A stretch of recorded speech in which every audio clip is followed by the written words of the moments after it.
We are on Revelation chapter 8. We'll put in the comments where to get the little link to the verses and references that we'll be looking at. And that'll be for future reference. Everybody who's on should already have it. All right. Grateful for this time. Blessing is for those who read.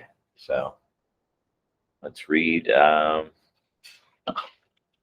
verse 1 through 4 to start with.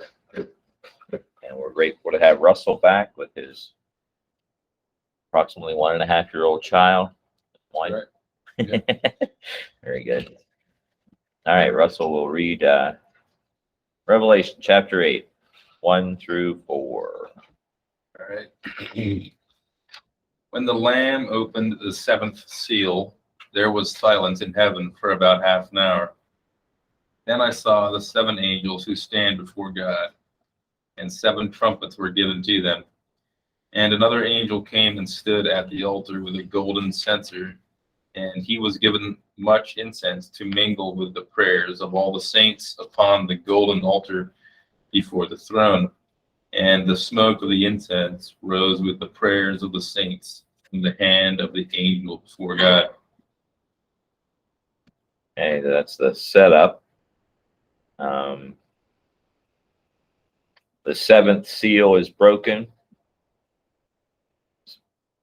One guy's interesting take was if it was a rolled up scroll and the seals were there until the 7th seal was broken, you wouldn't be able to actually open the scroll. That was an interesting picture in my head, but it seems like when a seal was broken, it seemed like a new revelation was coming. So I guess that would just be the fullness of it would be released when you break open the 7th seal and then see what's happening from there. These 7 angels will be the ones blowing the shofars or the trumpets. They're before the throne of God. Another angel came and stood at the altar with golden incense. Some people that I was reading saw this as like a parentheses, talking about this, and then because it then goes back in verse 6 to the 7 angels with the 7 shofars preparing to sound them. So they're there. They have the 7 shofars, but they're still preparing to sound them all the way down to verse 6. So this could be like a what's happening to initiate or bring about the blowing of the shofars. These the prayers of the saints being mixed with the incense on the altar before God. And I know there are scriptures that speak of our prayers being as incense too. So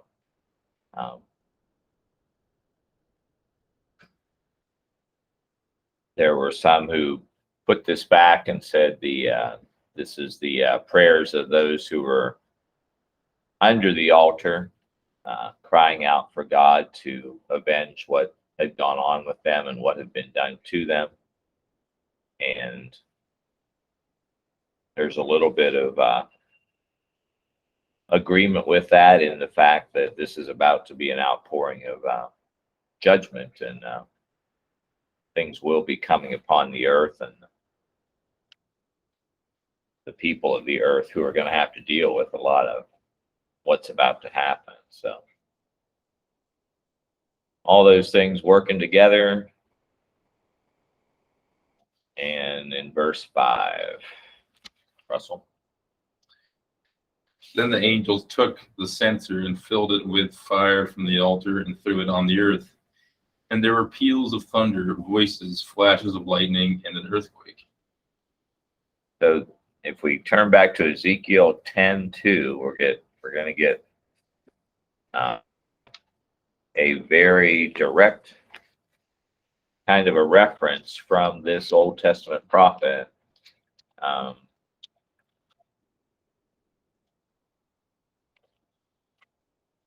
To this exact same type of thing happening.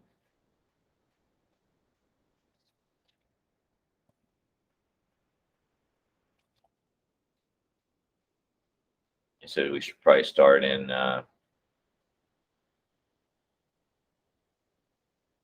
1, I suppose, 10:1. Ezekiel 10, verse 1. And I looked, and suddenly on the dome over the heads of the, what do your translations have there? The cherubim. Okay. Oh, yeah. Sorry. Yeah. There appeared above them something like sapphire that seemed to take the form of a throne. He spoke to the man clothed in linen and said, "Go in between the wheels under the cherubim, fill both your hands with fiery coals from between the cherubim and throw them on the city." As I watched, he went. Now the cherubim were standing to the right of the house when the man entered, and the cloud filled the inner courtyard. The glory of Adonai rose above the, is that cherubim again? Yes, I have it. Okay. To the threshold of the house, leaving the house filled with cloud and the courtyard full of the brilliance of Adonai's glory. The sound of the wings of the cherubim could be heard even in the outer courtyard, sounding like the voice of God, Shaddai, when he spoke. When he ordered the man clothed in linen to take fire from between the wheels, from between the cherubim, he went in and stood next to the wheel. And a cherub put out his hand from between the cherubim into the fire between cherubim, took some of it, put it in the hands of the one clothed in linen, took it, and went out. So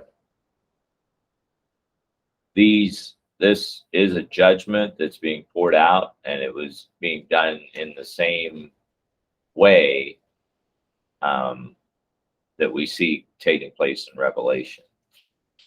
So there's a connection there that was clear and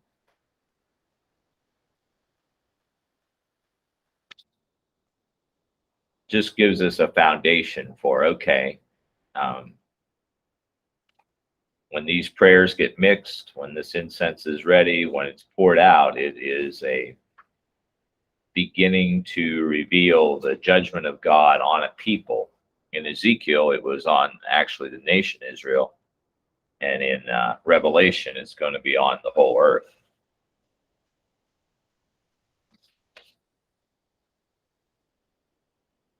Then the lightnings, thunderings, those are all images from Exodus and from Mount Sinai.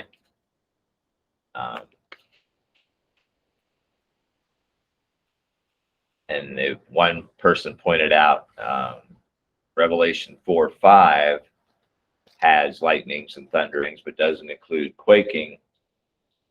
We're in Revelation 8:5, which does include quaking. Revelation 11:19, as we're progressing through, adds great hail, and when we're in the actual bowls at the very end, it even emphasizes it with one more great in the midst of the hail. So we are seeing that the seals, the trumpets, and the bowls will have a greater intensity to them as we're progressing through them, especially the bowls at the end have the most intensity. So we'll see that as we're reading just how intense the whole situation gets.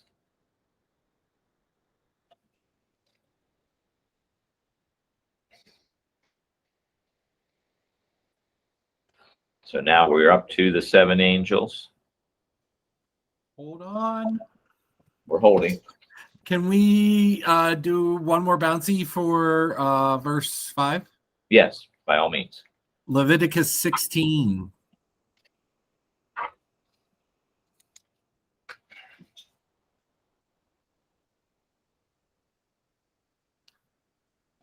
Okay, I had 12 and 13 there. Is that around where you're at, or? Yep. I think it's very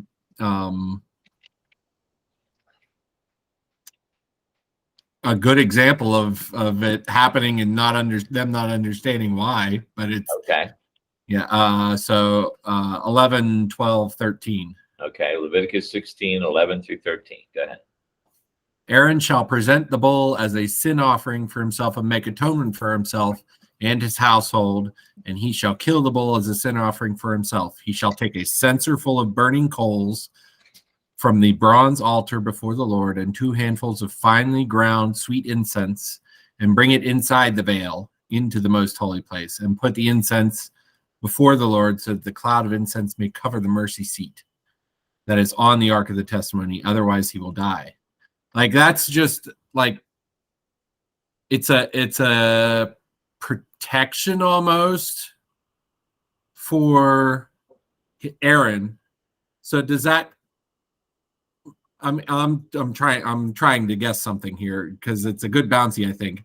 But is that like a protection for the people who are martyred and who are coming, kind of thing? Yeah, I think as John frequently points out, the same trial that is bringing judgment to those on the earth, as the Bible usually describes them, or in the sea, the humanity that is in rebellion is also the same judgment that is purifying the saints. So yeah, I would agree with that. And what you bounced us to would have been part of his purification thing. Is that what's taking place there? Yeah, it's a purification so that he doesn't die when he does a sin offering in the most holy of holies. Yeah, it definitely connects it to that. And if we look at the different feasts, we'll see that we're trumpets, atonement, the time when they go before God asking to be made right, and then tabernacles, dwelling with God. So we are in the trumpets and atonement portion throughout most of Revelation, and then at the very end, we're in the dwelling with God too. So just how God laid the feasts out and how positively amazing the one book, one story thing is here. God is just amazing.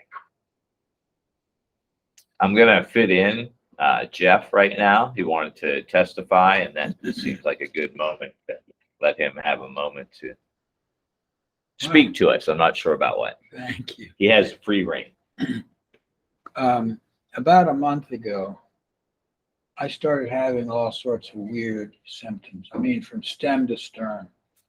And the docs looked into it, and to make a long story short, I had a disc that was pushing its way into the center of the spinal column. Once it hit the nerves, it just had a holiday.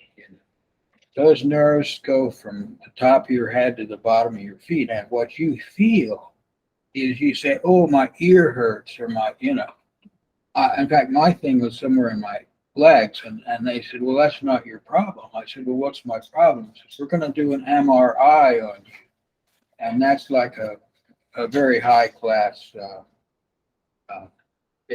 What do you call it? What? X-ray. Yeah, an X-ray. Okay, and that's and.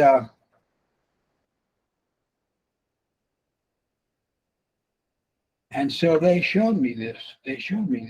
I could stand there and watch this on the screen. And it sort of takes you and almost bisects you all the way down. So you can see yourself in every conceivable layer all the way down your body. And then that's when they discovered this disc and going in, and he showed it to me. It looks like your finger is kind of pushing into I don't know what, something, a balloon, pushing into a balloon. So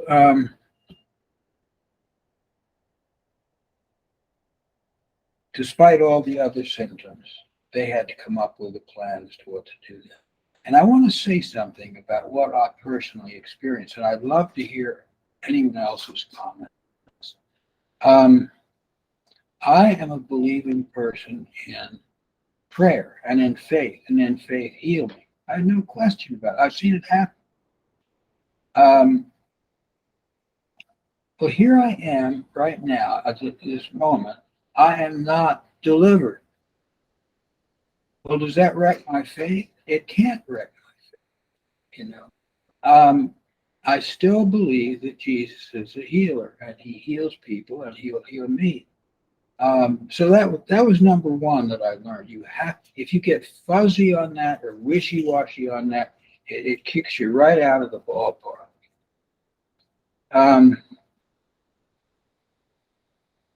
Well, now they're today. The reason I'm here and I'm enjoying myself is they put me on my tummy and they got the needle out and they put needles up one side of my spine. And I said, "Wow, I'm glad that's done." And they said, "Well, now we're going to do the other side." But what they did is they injected a lot of stuff in my spine so that I feel like $1 million right now. That's probably not a good Christian expression. And this is how complicated things get. This is just an initial effort on the part of the doctors. You might say it's if you're drilling a big well. This is the borehole. This is just a test hole to see what's going on. So they did that to me, and then they're going to be watching that. And the thing they feel they're aiming at this point is to take those obstreperous nerves, the nerve endings, the nerves that are shooting the pain here and there and everywhere, and they're going to identify it.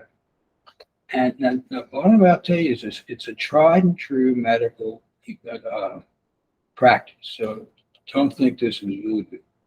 They're going to cauterize those nerves. They're going to take those nerves that are causing the trouble and burn the tips, right? Is that, Joe, is that what it is? You know? And That's almost exactly what they do. Yes. I mean, they don't cauterize them. They just cause them to stop working at the ends. Okay. And now, if that doesn't work, as long as it works, it's great. That's after that, you have to go and do back surgery, as I understand. You have to go in with a knife after that disc number 5. But no surgeons like lower back surgery. They don't like it. And it's not easy, it's difficult. I think there must be a risk involved, you know. So in a way, medically, physically, that's what I've been through. But I've discovered you can either use these things to terrorize yourself, to depress yourself, to discourage yourself, or you can let it strengthen your faith in Jesus. You know?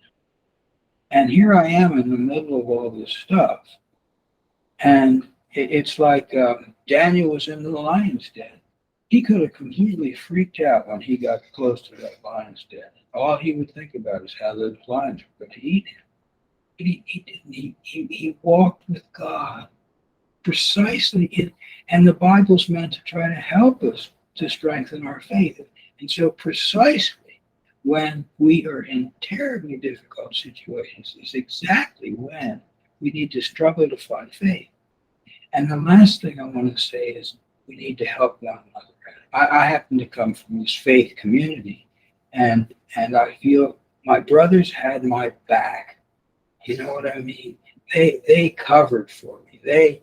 They prayed where I just had given up. So, and which I think there I experienced a little something of what the church is.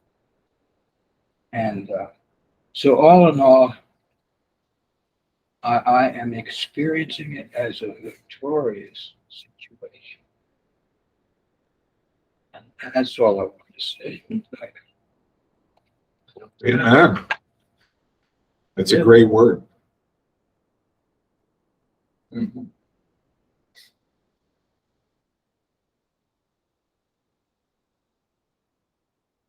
I like the visual of they prayed when I had given up. So sort of the guys who are carrying in the totally paralyzed man, you know, they're believing in faith and taking him when he had no means of seeking That's a good illustration. further. Yeah.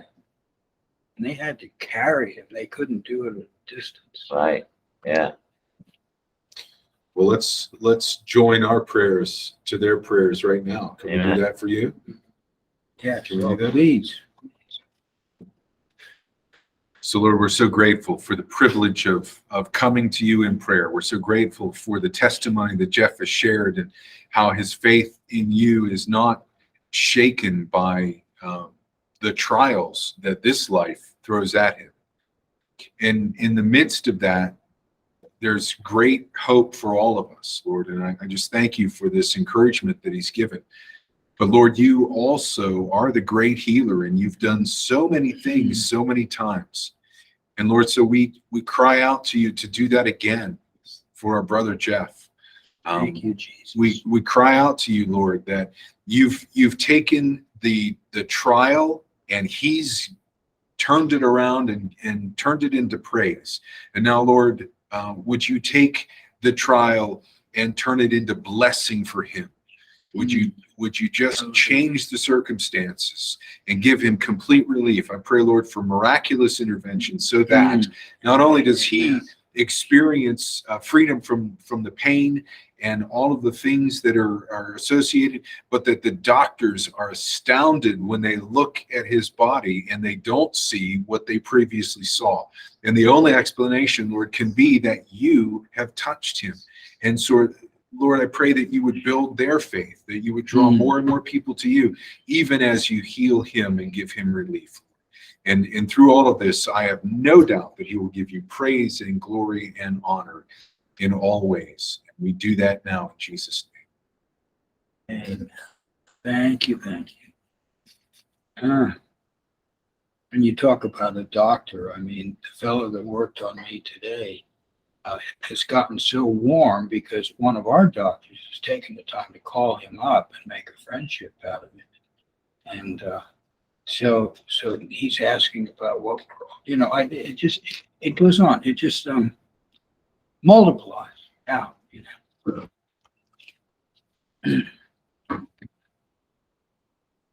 Can I ask which doctor you talked to today, Jeffrey? Dr. Saeed has, yeah, we like him. I mean, he's a nice guy. Yeah.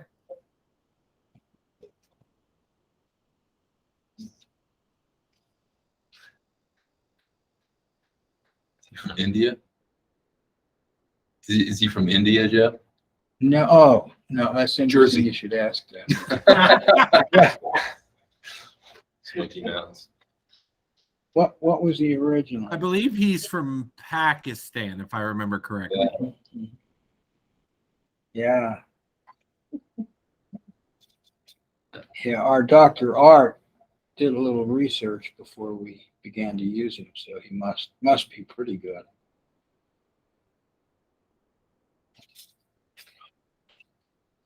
All right. Well, that theme fits in there very nicely, I think. Now the 7 angels, verse 6, with the 7 shofars or trumpets prepared to sound them. Verse 7, the first one sounded his shofar, and there came hail and fire mingled with blood. And it was thrown down upon the earth. A third of the earth was burned up, a third of the trees were burned up, and the green grass was burned up. Let's look back to Zechariah 13, 8 and 9. The thing that's going to keep us on track is all these references and all that God had already said, so that we can be clear that Zechariah 13, 8 and 9, that there's a foundation under this book. I mean, it's the last book, but there are 65 books before it that are going to help guide us through, and that's really what we're laboring to have a handle on. We're not just looking at one book and trying to beat our heads against the walls to figure it out. We have all these other books before us. And like we did with Job bouncing us back to Leviticus and Ezekiel, it's going to help us have a grounding and a foundation as to what's going on. Start in Zechariah 13. We'll start in 7. I'll let Russell do me. 7, 8, 9. That's just the end of the chapter. Awake, sword, against my shepherd, against the man who is close to me, declares the Lord Almighty. Strike the shepherd, and the sheep will be scattered, and I will turn my hand against the little ones. In the whole land, it declares the Lord, 2/3 will be struck down and perish, yet 1/3 will be left in it. This third I will put into the fire. I will refine them like silver and test them like gold. And they will call on my name, and I will answer them. I will say, they are my people, and they will say, the Lord is our God. Those last few chapters of Zechariah are some of the most prophetically amazing chapters in the Bible. It ties so this what you just read here ties so strongly into Isaiah 53 and helps it make sense. You know, well, why would the shepherd be attacked? You know, and you know, it comes out here, but that it's just, and this we're talking about the Old Testament. You know, it's, oh my goodness, I find that just thrilling.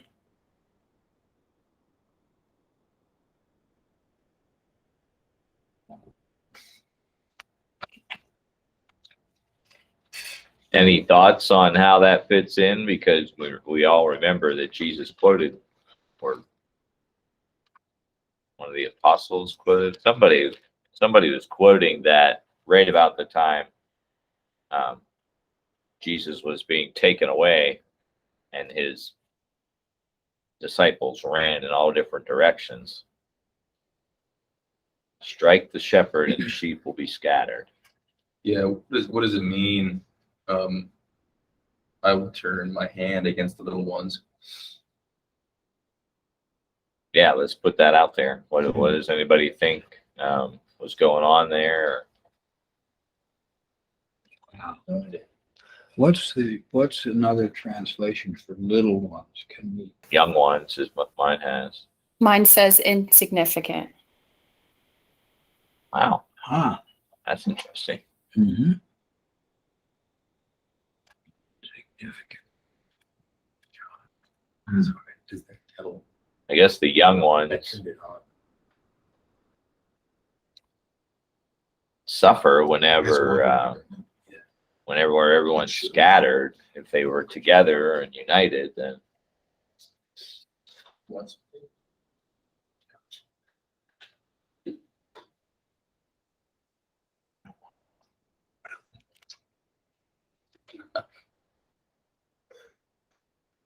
I'm just looking at the devastation that would be right. in the, you know, a third of the earth was burned, a third the trees, and all the green grass. Yeah, and the third. All the green grass on the earth was destroyed.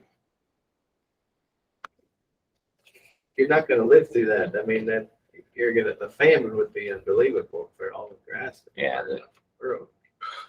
the intensity of the famine is definitely one of the themes going on throughout Most this. people on earth live off grass. If you think corn is a grass, basically, like in Right, oats and oats Yeah, and wheat. true. And it's the cheapest salary. I mean, it's what the earth is, what the world lives on. So if all of that's burned up, a third of the trees, I mean, it would be a hopeless situation. Almost by earth right there.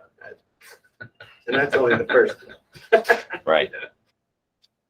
Yeah, that's not anywhere near the most intense thing that's going to happen. But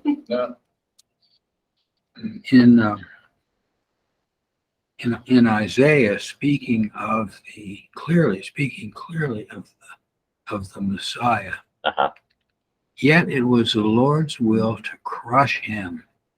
and cause him to suffer. That was Jesus. It was the will of God to cause Jesus to suffer. And though the Lord makes his life a guilt offering, he will see the offspring and prolong his days. And the will of the Lord will prosper in his hand. After the suffering of his soul, he will see the fruit of his afflictions. My righteous servant will justify many, and he will bear their iniquities. Kind of gives the reason why he's suffering, to bear their iniquities. I don't know. That is just actually just overwhelming to think about that. What day of creation were the trees added? Trees. I think it was trees. We're 3 more.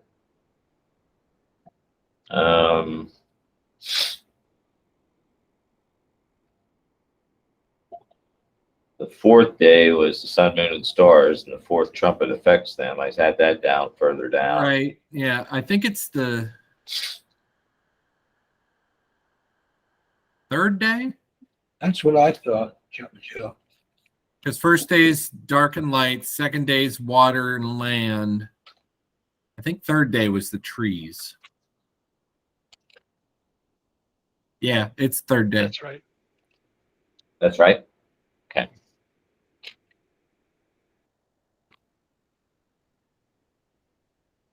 I think what's just going on in my head with the young ones would be the same reason God says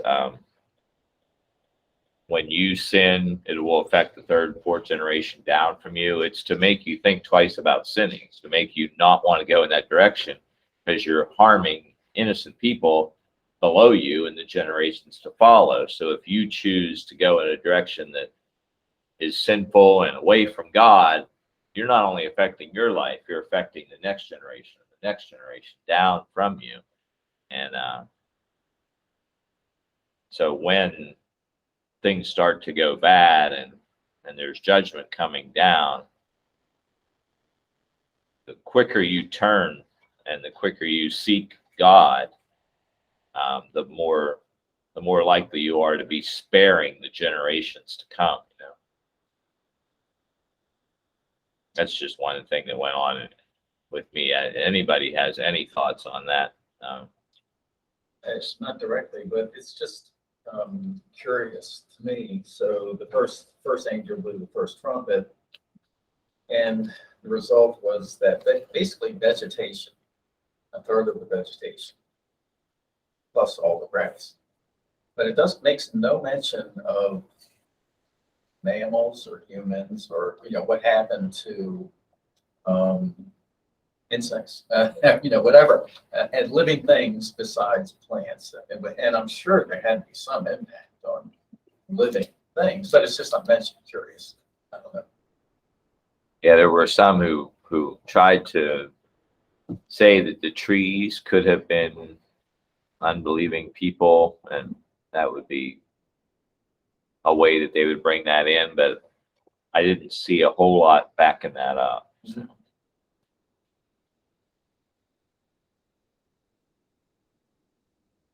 But obviously, and so is this first trumpet, second one, which talks about the sea, and a third thereof being destroyed.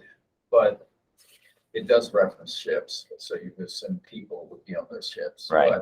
But even still, is this like a massive warning from God? Burn the trees, et cetera, et cetera, et cetera. And it doesn't seem to be directed at mankind directly. Have to be some kind of fallout and ramifications. But so is this a warning trumpet, or I don't know? It definitely like Richie was saying, it will bring in famine. So anyone with any Right. common sense is going to realize, wait a minute, if all this has happened, Yeah. this is the future of our food supply Right. being messed with here. So, and it would definitely cause a person who had access to food at that point to become super powerful, and then we're gonna, you're gonna have a dictator who rises up and becomes, Yeah, there would be yeah, there would be authoritarian moves in past history when, not in America, but in famines in other countries, when it got so severe, the government has to have and confiscate it. They started off, anyway, but it's right, yeah. Confiscating food or? how? confiscated food, yes. This is the old earth has to die as well as the old, as well as the people. Like, he's going to make a new heaven and new earth, so he has to get rid of the old one somehow, doesn't he? Well, purify it. Right. I would say purify it. Yeah. Make it what it was intended to be.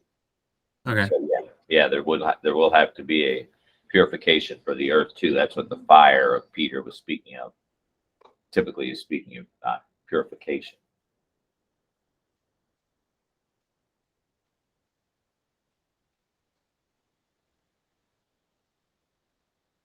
Okay, the second angel sounded his shofar, and what looked like an enormous blazing mountain was hurled into the sea. A third of the sea turned to blood, a third of the living creatures in the sea died, and a third of the ships were destroyed. Now, there is a direct reference in Jeremiah 51:25 to a kingdom being associated with a mountain. So this could very well be a metaphor for a kingdom is being thrown down, a very important kingdom, and that kingdom is then taking with it all those things. So that's definitely a possibility. Let's look back to just Jeremiah 51:25 to see where God previously had used that.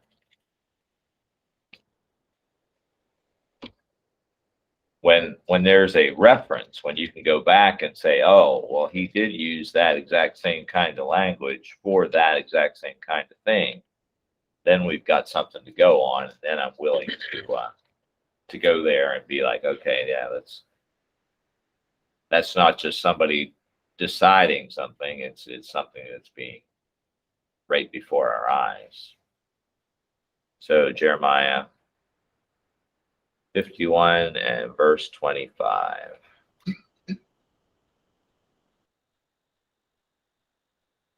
I am against you, destructive mountain, destroying all the earth, says Adonai. I will stretch out my hand against you and send you tumbling down from the crags and make you a burned out mountain. And who is he talking to there? We back up into 24. I will repay Babylon and all living in the land of the Kasdim for all the evil they did in Zion, says Adonai, before your eyes, Judah. So he's telling them he's going to repay the nation that attacked them and was used to judge them, because 99% of the time, maybe even 100% of the time, when God uses one nation to judge Israel, they go too far and they overdo it beyond what he really assigned them to do. So then he doubles back and punishes that nation. But in this specific instance, he's definitely equating Babylon with a destructive mountain that he's going to cause to tumble down and end up being a burned out or useless mountain. So the idea. Back up into 23 there for a second. Okay, go ahead. With you, I shatter the shepherd and his flock. Isn't that like what we were talking about over in Zechariah? Right. Yeah. In verse 7. Yeah. Yeah. So there's even more of a interesting. Right. edition. tie-in, all sorts of tie-ins around there. Babylon had a purpose. There were to dispense the curse for not following God, and part of that was, the shepherds and their flocks.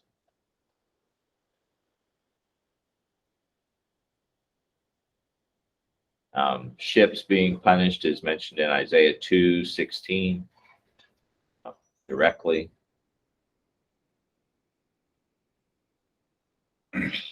So, And sorry. the sea turning into blood, of course, takes us back to Exodus again with the judgment on Pharaoh. Just one thing, so Babylon was the city or in here that God said to go judge Israel. They were the kingdom that God judged Jerusalem and Judah with after he had already judged. Like Israel had been split up at that point. Okay. So he used Assyria to judge Israel. Judah was still living fairly rightly, had some good kings, and were doing okay. But 150 years later, he brought in Babylon to judge Judah, Jerusalem, that area. But then Babylon took it too far. Yeah, And so, same way that Assyria did. So God Okay. doubles back on them and punishes them for taking his judgment too far Yeah. against them. So he eliminates that kingdom throughout time. And some of this may be in part, not in whole, as in the globe, or, the earth.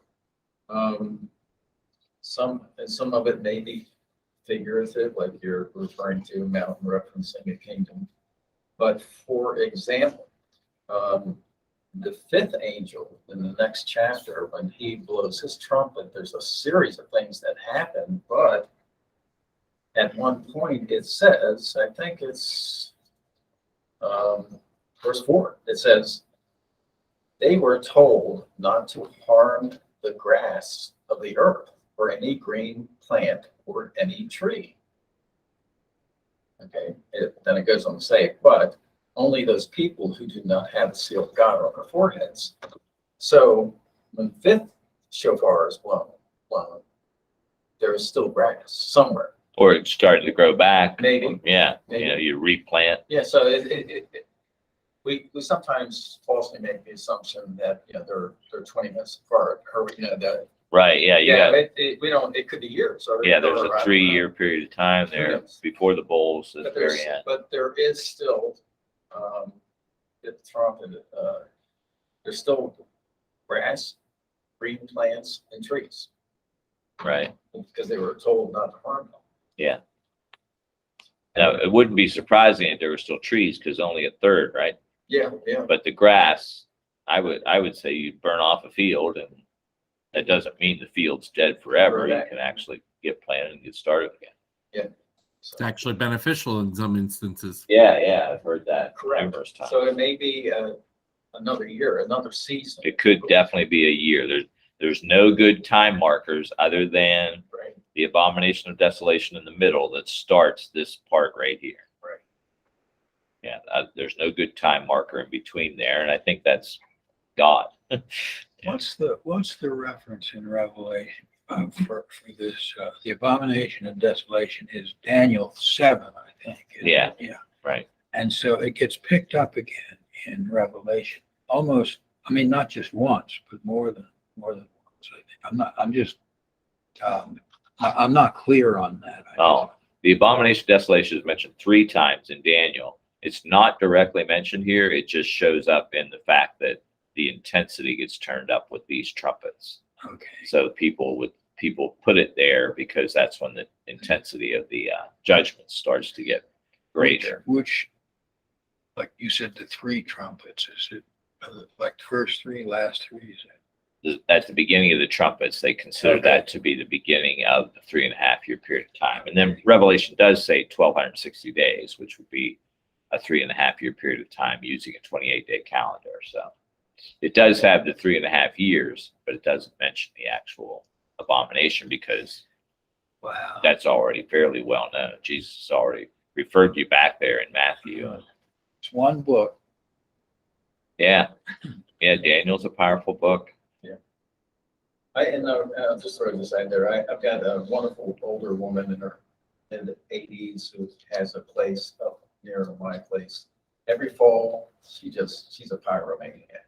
Every fall, she loves to get the leaves in big piles and burn them on the grass or wherever and of course it fries the grass and it always comes back every Right. year. Yeah. It's like, so yeah, it's, sorry for that. Right. Yeah. So this is all creating a world, if you can picture it, where a major kingdom has fallen, famine is becoming an issue. You can see where a dictator and a powerful man could be rising up during this time and be becoming a very important and influential person. So you can definitely see the stage is being set Well, it for such a thing. could be a meteorite too, or an asteroid or whatever. Right? Yes. Mountain falling into the water. Mhm. If it hit the Atlantic, it would probably take out a third of all the ships in the world from tsunamis from it. Yeah. Yeah. Like the ocean, instead of Kill lots of the other side. Yeah. Yeah. And it is just the grace of God that hasn't already happened. I mean, because they're around and they're out there. So And the wickedness is I there. think the next Yeah. one, the next near miss is 2029. Biggest, big. In 2063, there will be one that will pass between the Earth and the Moon. wow, that would be a very close near miss. I don't think we'll make it to that near miss, but we'll see. You might not make it through Speak that. for yourself, Chuck. Yeah, I am. That's what happened in Thundar the Definitely, Barbarian. What's that? That's what happened in Thundar the Barbarian. Okay, we'll have a study on that later, I'm sure. Chuck is gonna be the asteroid, so.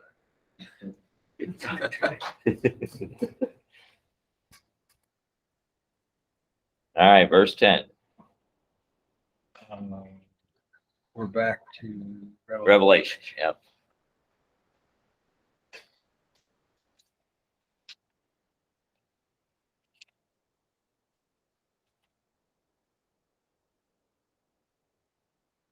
But don't leave Isaiah too quickly because we're headed back there again. I can, before we move on, does any of this have any allusion to Joshua as well, and the Battle of Jericho, with the 7 priests blowing on the Blowing 7th trumpets. day, blowing 7 trumpets?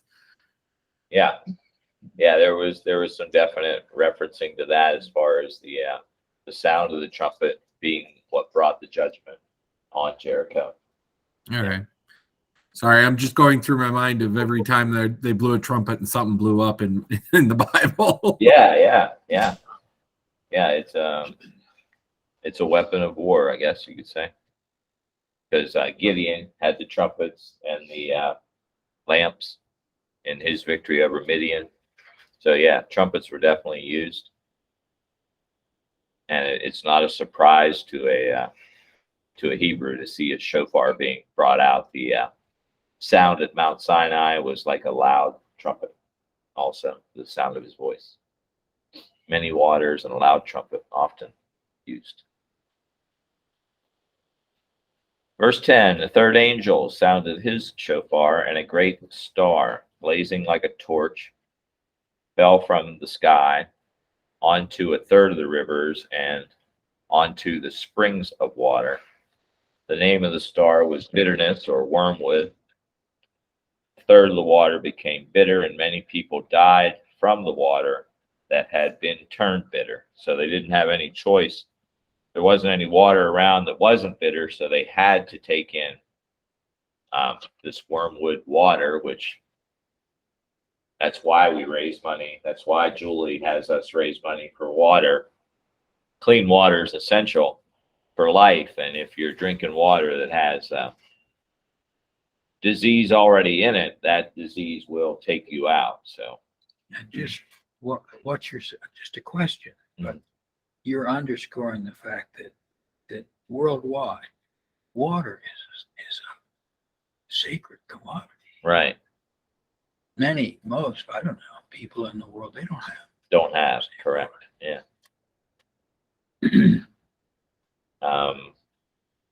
Isaiah 24:21, we need to see what could possibly be showing here as a reference to that star. So that's not Daniel 8. 24:21 of Isaiah. Nice.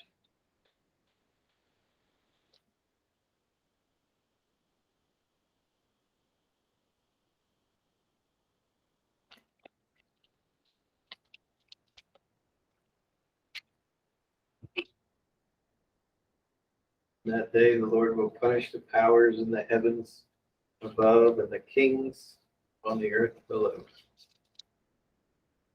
So there is a punishment on that day. That day, again, that's the day of the Lord, the times of the end, being meted out to the gods who would be geographically over certain areas, and they would be being punished for their issues also. So I think we're going to see quite frequently two things happening at the same time. So yeah, they're in the previous one, a real earthly kingdom could be being thrown down, and that would affect everything around it. And in this one, a real principality that Paul recognizes in the book of Ephesians would be being thrown down. And that could be part of it at the same time as there are physical things taking place too, with the water and the burning. So I think it would be okay for us to understand that the Bible is working on more than one level and more than one thing is taking place. And that when there is a specific Old Testament reference that you can see, then that will help keep us grounded we're not going to spiral out into 15 things, but we are going to recognize that there can be multiple levels going on here at the same time. Because I would think that would be like a comet Right. star. Yeah. Which would be devastating, and to say the least. Yeah. And if you were living through this time and you had just seen one thing come and land and destroy, and before you had time to really get back up and recover fully, something else happens. I mean, that begins to get discouraging, and there's people going to be crying out, why is God doing this? I'm sure God enters the discussion at that point, which he usually does whenever things are going wrong. That's when people decide that he's apparently involved. So there will be opportunities to answer questions and to point out this book, which was already telling us that yes, one thing is going to lead to another. And Got some good news. When I was younger, much of Book of Revelation, you can begin to guess what some of it meant. Okay, so now we live in the age of technology, and we can certainly understand the concept of the mark of the beast, whether it be chips or other methods, and there's many methods, because those technologies exist. As an example, I think. So now that we're getting closer to the possibility of certain aspects of the book of Revelation, these things we're pretty clueless about, so maybe they're not that close. Yeah, you know what I mean. Anyway, but they will be. So I guess the other point I wanted to make is as the first trumpet blows, and the third, and then you realize, okay, and then you know what the second trumpet is going to be. And at that time, you will begin to see more than likely or become aware as you're approaching that time of the second trumpet. Oh, this could be how it could unfold because of these things. Now, it could be a complete surprise, but I think God forewarns us, that he warns us again through prophets and in his scripture. And then he starts to unfold it so that those who are searching for the answers and through him and wisdom will find it in advance of. And so, yeah, I think the good news is, I don't think we're there yet. Or here yet. Right. And I think with him saying in Daniel, seal up the book, and then him saying at the beginning of this book, unseal. So there's a whole lot of unsealing and revealing as he draws near that is becoming more clear, and it is the grace of God that is happening. The two times Satan is talked about directly in the Old Testament is Isaiah 14 and Ezekiel 28. So let's turn to Isaiah 14, and we'll see language that's really similar to what we just read right there. Isaiah 14, 12 through 15.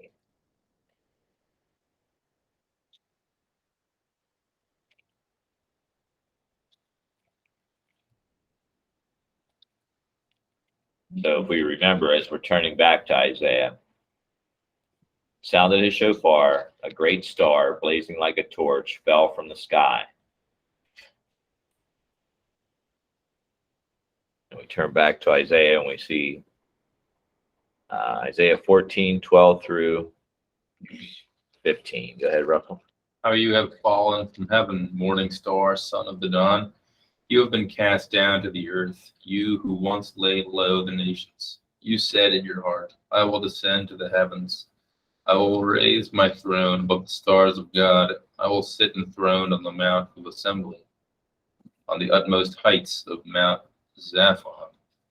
I will ascend above the tops of the clouds. I will make myself like the Most High. But you are brought down to the realm of the dead, to the depths of the pit. So the career of Satan is summed up there in like three or four verses where God makes it clear that all your big talk is not going to amount to anything because you're going up against the Most High.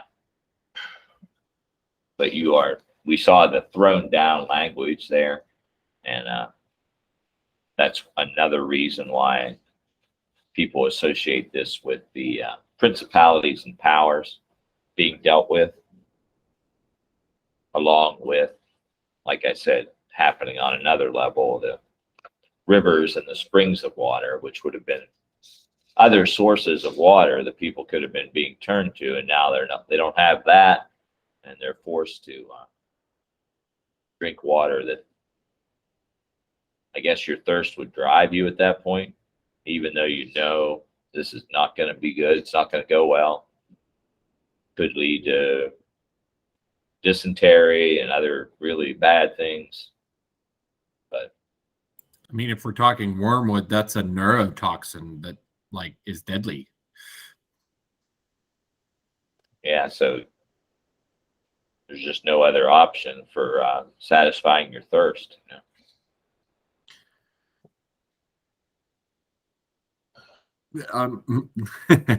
Or Exodus 15, where they turn from bitter water or water that was bitter back to sweet. Anything up there? Oh, as part of the signs. Yeah, well, no, but Oh, Exodus. Exodus 15, they come to Mara along the Dead Sea. Oh, okay, yeah. Throw the wood in. And Moses throws a branch in the water, and it goes from bitter back to sweet. Yeah, amen. So hopefully the people who do know their God will do great exploits. Maybe that will be one of their great exploits, providing for water to be made right, and then explaining why that happened and taking people back. Yeah. The people who do know their God will be doing great exploits. So that was a good bouncy there too. Yeah.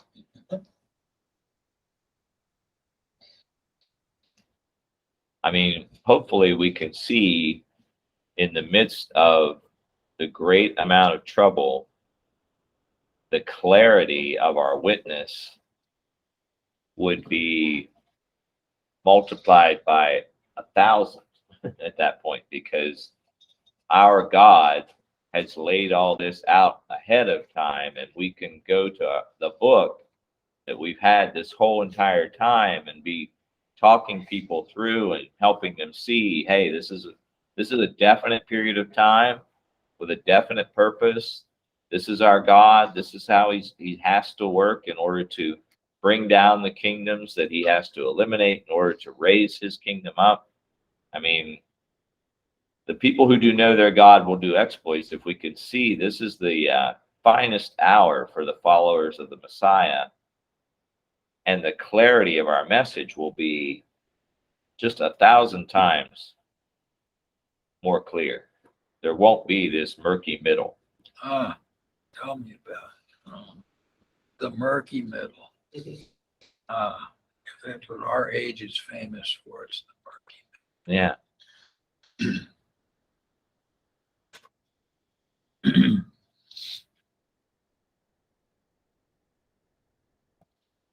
A little side note there, a lot of the people that I was reading said that the punishment fit the crime. Israel was polluted with idolatry, and the punishment would be polluting the water, introducing a shortage of drinkable water to the point where people have to drink bad water.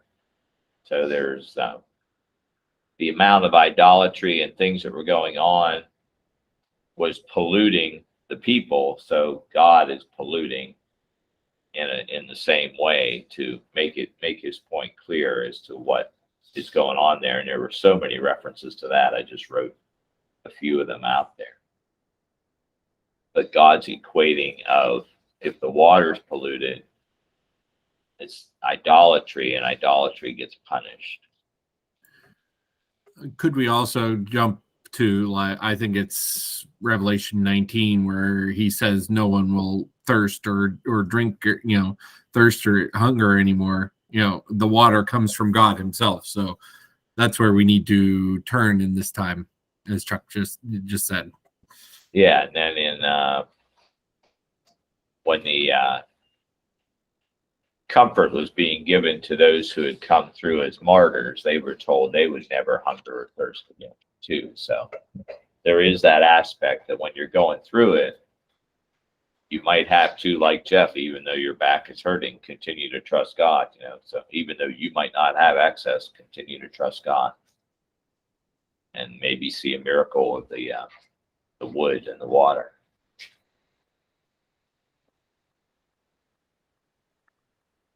Okay, we're up to the fourth. Yeah, go ahead. Real quick, a good tie-in, just if you want to go back and read it later or whatever, for the whole wormwood for this trumpet is Amos. It's calling 5:7 here, but really if you go Amos like 4-7, or Amos 5:4-7, or 4 on is it's pretty much explaining what this trumpet is there. It's directly to the house of Israel. Okay, we're not in a hurry. We'll go there.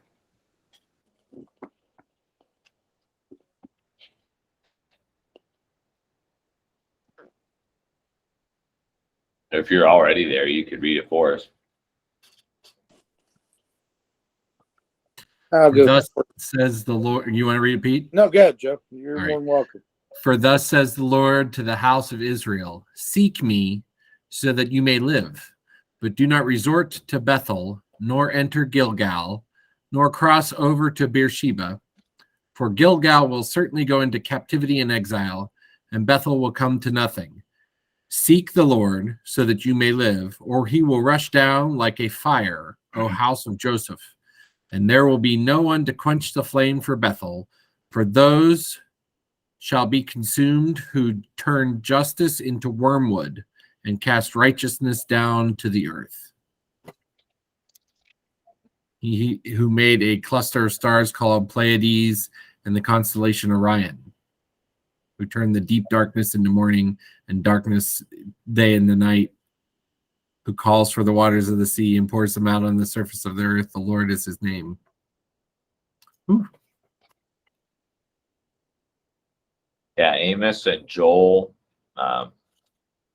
have quite a bit about the day of the Lord in their writing. So yeah, we'll be bouncing to them frequently during this time, because both of those prophets had a focus on the day of the Lord.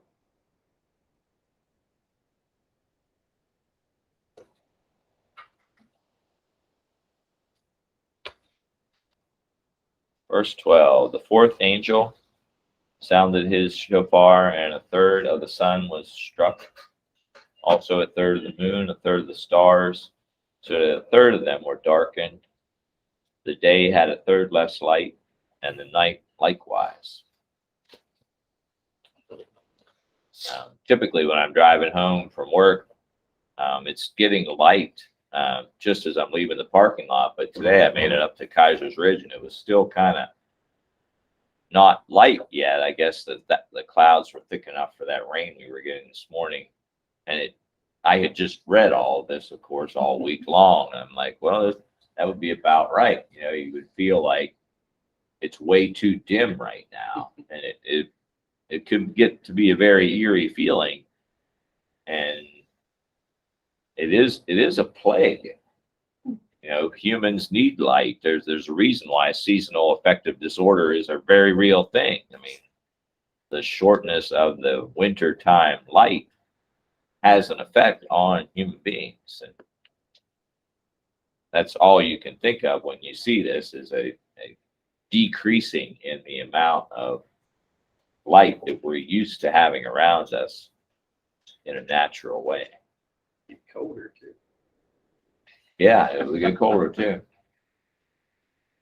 Yeah. And of course, Exodus had a plague exactly like this, the plague of darkness that was going on there. Again, we'll find a reference in Amos for that kind of a thing.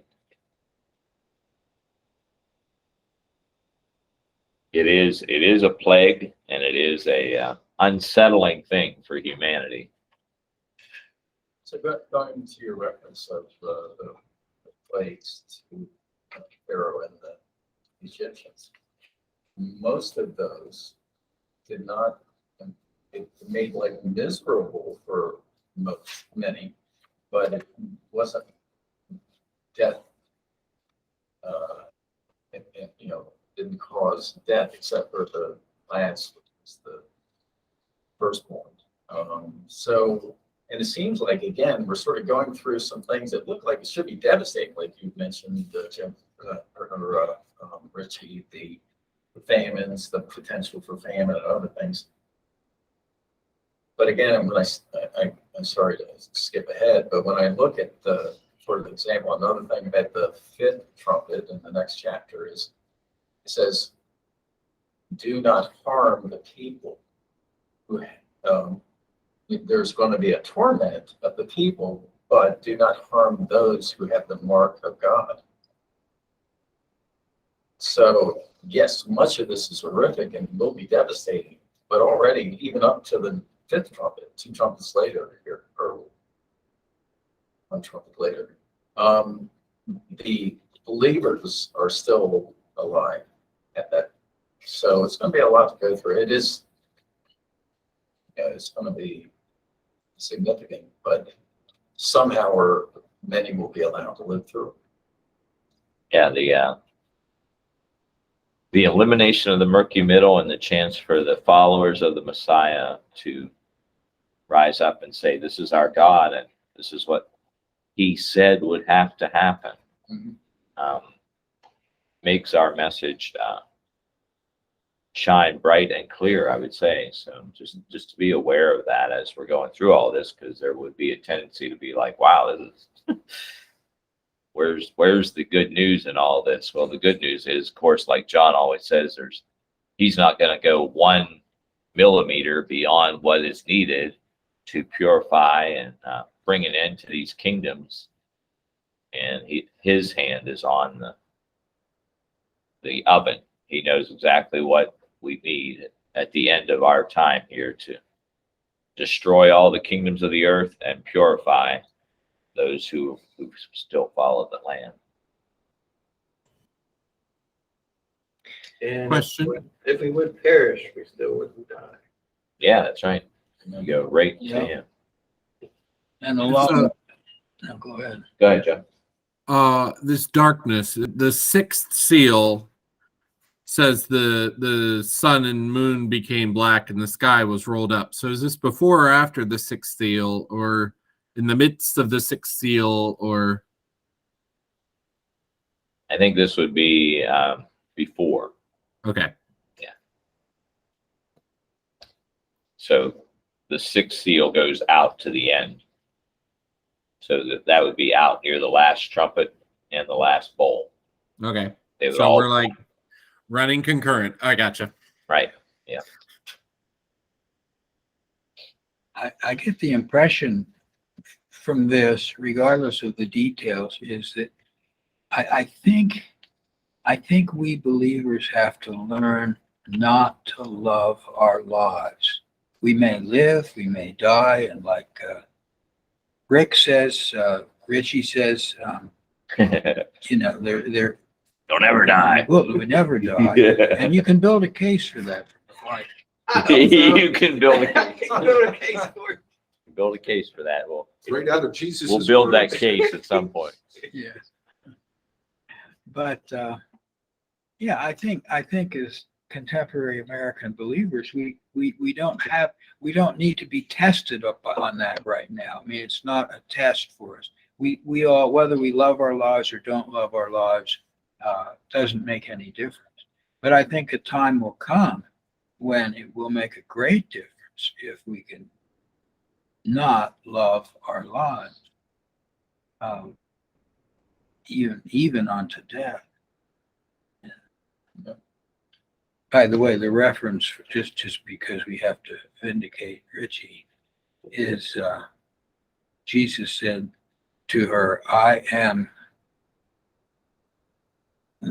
how's it The go? resurrection and the life. I am the resurrection and the life. He who believes in me will live even if he dies, and everyone who lives and believes in me will never die. So I Never taste death. pardon? Well, won't even death, taste yeah, death. yeah. If we never find out what it tastes like. That's a plastic. I mean, you know, if you start hanging on to that, that's Everlasting life Yeah. started, Mhm. I'd say a while ago for me. And faith, when you came to faith and were washed by the. Yeah, it's not something we're waiting on. We're not waiting on everlasting life. We have it now. All right, verse 13. Then I heard. Then I looked. I'm sorry, he looked first, and then he heard. Then I looked, and I heard a lone eagle give a loud cry as it flew in mid-heaven. Woe, woe, woe to the people living on earth, the earth dwellers, those who aren't going to turn to the Lord, those who are in rebellion, because of the remaining blasts from the three angels who have yet to sound their trumpets or shofars. And I was amazed at how many times an eagle is a metaphor for destruction in the prophets and the law. And I listed them there, quite a few. There were more. But this eagle is announcing destruction. I mean, because these next three aren't even really called trumpets as much as they're called woes. They are trumpets, but they are identified as a woe. That'd be awesome. Look up. And he's talking. Yeah, and the whole earth can hear him at one time. Wow. It's that wormwood. We all drank the wormwood, and now we're seeing talking animals. Yeah. Getting ready for that. I do think we have to recognize that, like Jeff was saying, you have to let go of this world and this system because, I mean, you always think, I just want to give my kids a better world than I had. But at this point, during these events, that ain't happening. Right. So you better have your focus on, I want to give my kids the Jesus. knowledge of the Lord and and following him. So I like that. And going back to what you said, Jeff, is when we let go of this corrupt system, corrupt world, and corrupt as in also decaying, we are freed to have that eternal But you experience. can't have both. Think of Lot's wife. It exists in both, but you can't forever have it. right. Amen. Yeah, Julie's gonna take next week. She said she's got something ready to go because this pace is too much for this old man.